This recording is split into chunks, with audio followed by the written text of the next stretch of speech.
The last weeks of pregnancy anyway are kind of a weird time. Time almost stops and it just drags on and on. That was amplified by 100-fold, with this virus situation going on. This is mine and my partner's first child, which is exciting, terrifying. During a global pandemic, was not really planning on that. COVID is impacting us for sure. It's changed everything about my job in some ways and absolutely nothing about my job in other ways. So far, I haven't been thinking about it. So far, I've just been getting through the days, taking each day like one by one. The second we found out someone had died at Evergreen, we snapped to attention and we're taking this extremely seriously. What are the odds out of all the hospitals and towns in America that it would be our hospital? So it gave me some anxiety being a third trimester pregnant woman. I was just trying to stay positive because what are you going to do? You can't not have the baby. I did go into spontaneous labor. Had to wake the kids up in the middle of the night and load them all up in the car and take them to the hospital. With this situation with the virus, there were no children allowed on the premises. So my husband actually had to drop me off at the hospital in the middle of the night until my in-laws could make it out of town from Oregon. Since this is my fourth, I've been through this, I know what to expect. I'm a lot more calmer about it. But if this was my first child, I think I would probably be having a tougher time with it. Even though we're due in June, this isn't going to be over by then.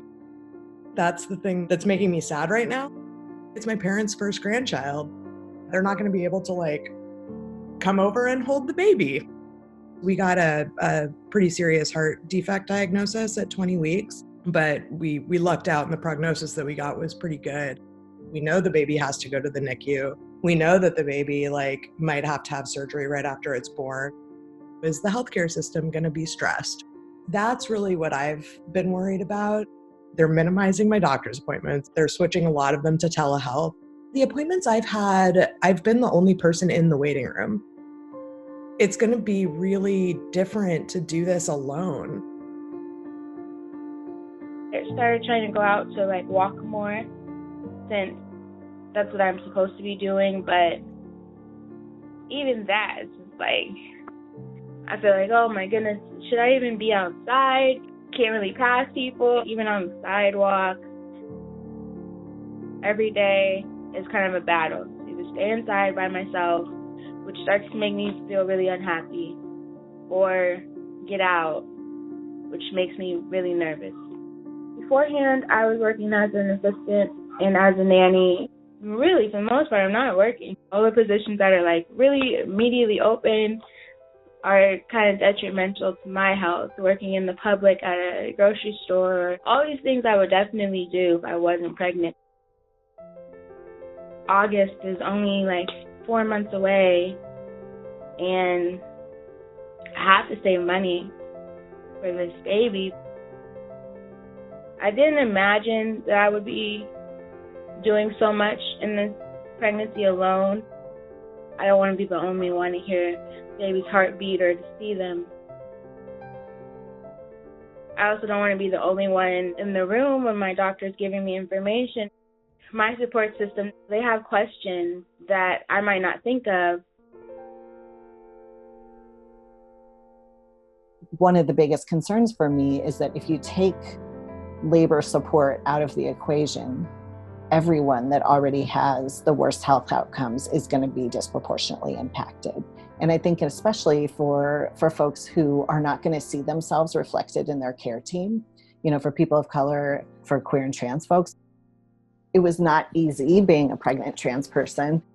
But if I had been in the hospital and I couldn't have anyone with me, that would have been absolutely terrifying. There's a million questions because we have no answers to anything. My patients are worried. There's no way to get rid of worry and fear right now. That is a normal and logical response to something new and scary and unprecedented. My advice for getting ready for birth is the same, which is flexibility. There's a lot of fear, there's a lot of loneliness, there's a lot of isolation. I say to the friends and family of pregnant people, don't make them reach out to you. You can still FaceTime, you can still write letters, you can still find super creative ways to be present in their lives without being physically present. I think the baby will learn how to use Zoom. I don't really see a way around it. And people have been sending me a lot of resources like birthing classes online and things like that. We can't stop coronavirus, but we can ease a whole lot of fears and we can address a whole lot of concerns in the moment. Of course, it's not ideal to be pregnant or giving birth in a pandemic. The overwhelming majority of moms in this situation come out the other side perfectly fine. It might be a little bit of a different birth experience. I feel really lucky that we at least live in a place that's taking it seriously and will do everything that it can to like keep our health system from getting stressed. Nothing's more important to me than August 21st, so I just try to stay excited about meeting my daughter.